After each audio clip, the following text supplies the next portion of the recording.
Hello everyone, I am Nikki, circa 2009 founder, and I am going to teach you how to make soap today. Okay, so what you'll basically need is, we're going to be following a recipe, and that recipe calls for 24.4 ounces of olive oil. This is to make a Castile soap. 24.4 ounces of olive oil, 6.83 ounces of distilled water, and 3.14 ounces of lye. Now, of course, you're probably going to say lye. Oh my God, I'm not using lye. Here's the deal.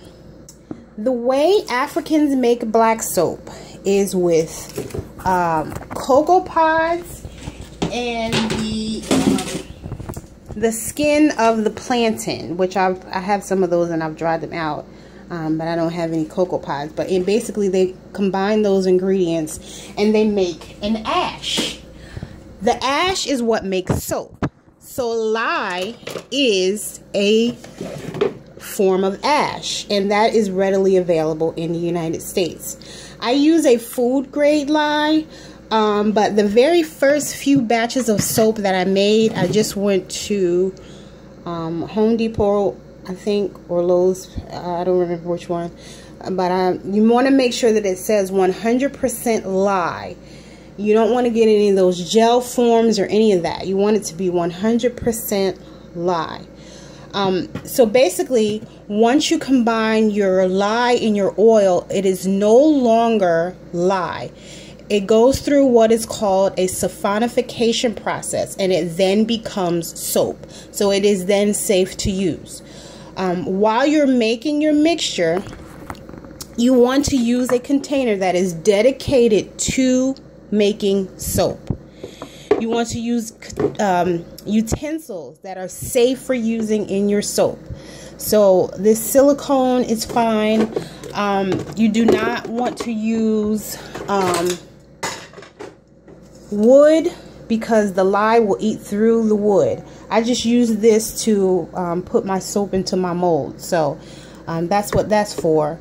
And that's why I wrote on it soap spoon. And then I keep these in a cabinet underneath, you know, and out the way of regular food. And then I make sure I thoroughly clean the area. You want to use vinegar. If by chance you burn yourself with a lye, you can put vinegar on it. You don't want to rinse with water. You want to use vinegar for a lye burn. But if you're careful, you shouldn't have that problem. So typically you do want to use gloves. You want to have on long sleeves. Yeah, you want to have on long sleeves and you want to have on gloves. You should use goggles. You do want to be as safe as possible. But if you're like me, I just put a regular pair of glasses on just in case I get any splashing. I wear my long sleeves and I'm very careful. Sometimes I'll use gloves and sometimes I don't. So don't be like, you don't have to be like me. Like, you know, I don't have any little kids running around. So, you know, you want to be careful though. You don't want kids around and you don't want pets. You want to make your lye mixture in a well ventilated area. So preferably outside, on your patio, your balcony, your fire escape, you know, the stoop, whatever, you know, you have. Even if you have to, you know, hold the pitcher out the window with one hand and stir with the other. Like, you know, do what you need to do to make your soap. Because I understand that not everybody's dwelling is the same.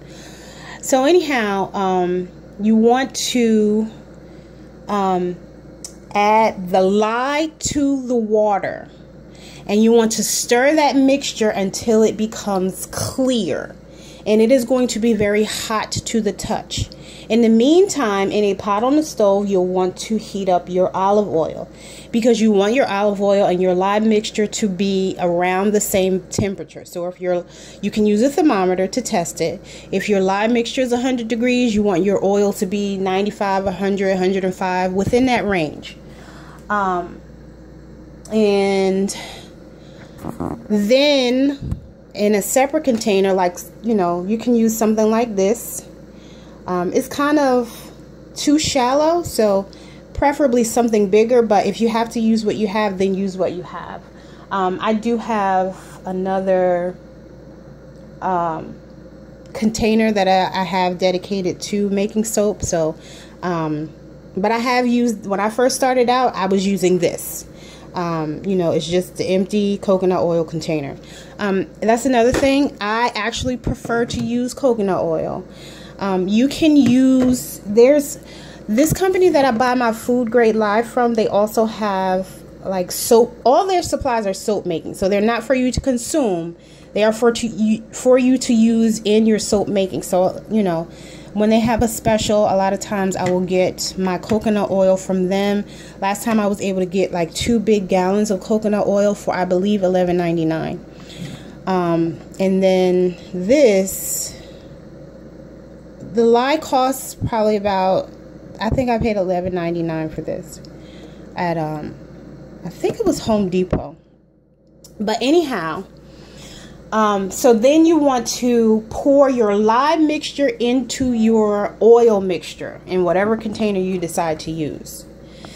Then you want to use a stick blender. Stick blender, hand blender, whatever you call it. You know, there's an attachment that goes to this. But anyhow, this is a stick blender. And so you would put your, so you would pour your lye mixture into the oil, the heated oil, and then you will blend it until it comes up to what is called trace. Trace is a pudding-like consistency, where basically if you took your stick blender out of the mixture and you like swirl it around, it would leave like lines on top of the mixture. You don't want to do it to an exact pudding consistency. You want it to be a little looser than that, but just for sake of description, it is a pudding-like consistency. And so then you can start to put that into your molds. And these are some of the things that I use as a mold. You know, just a regular plastic container. It makes a nice round bar like this. I also have a mold like this. That's just a little bit of residue. But yeah, that's one of the molds that I use. And it makes a soap like this. Your soap is not going to be perfect. And hopefully that doesn't bother you too much. The aesthetics of it, you know, the important thing is that it lathers and it gets you clean, and not necessarily the aesthetics of it. You can make it nice and neat, like, you know, sometimes I'll, you know, cut it and make it nice and neat. But, you know, the bottom, like this bottom is pretty good, but then like the other side of it is a little lumpy. When I smooth it out with, you know, you can use like a spatula like this. I don't use this one, but I'm just giving you an idea of something that you can use to just smooth it. Almost like making a cake or any other pastry, except you're making soap instead of cornbread or whatever. This is another mold that I've used. It's obviously going to make a really wide bar of soap. Got this from the wine store. So, you know, you can be creative and use things that you have, or you can buy a mold. This is another mold. You know, a lot of people use those molds, you know, like the heart-shaped ones or like pumpkin shape or whatever. This I also got from the wine store. You know, this makes a nice big piece of soap. And it'll come out something like this. This has no color. It's just a Castile soap made with olive oil.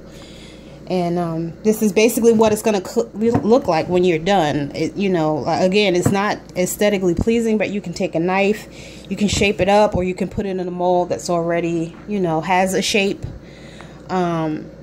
And so that's what you'll get. That's one of the reasons why you don't want that mixture to get too much of a pudding consistency, because you won't be able to get a nice shape once you put it in the mold. The longer you blend it with your stick blender, it'll start to harden inside the solution. Especially if you're using coconut oil, because, you know, as some of you may know, coconut oil solidifies very quickly. Once it's up to trace, you can start to add a fragrance. I normally use essential oils, which not only give a fragrance, but they also have healing properties. You can also use something like activated charcoal. Again, this is one of the ones that's just for soap making and not for you to consume. So it would make a soap like this. I like tea tree and charcoal, or eucalyptus and charcoal. You can do any combination you like, but this one here is eucalyptus and charcoal, so you're going to get the benefits of the charcoal, which of course is detoxifying, and then you have your eucalyptus, which has other, you know, benefits to it as well as the scent. So this is one that I like to use. This is grapefruit lemongrass. Again, it has essential oils in it, so you'll get the smell and the essential oil benefits. Just giving you some examples. This here is lavender, jasmine, and ylang ylang. And this one I use coconut oil and shea butter. Here, this one, honey almond. It has a honey almond essential oil and steel cut oats. Now the recipe does call for distilled water. I normally use water from my Brita pitcher. That would be just fine. If you would like to purchase bottled water, use spring water, whatever your preference is. Just don't use tap water. That's basically, you know, don't use tap water.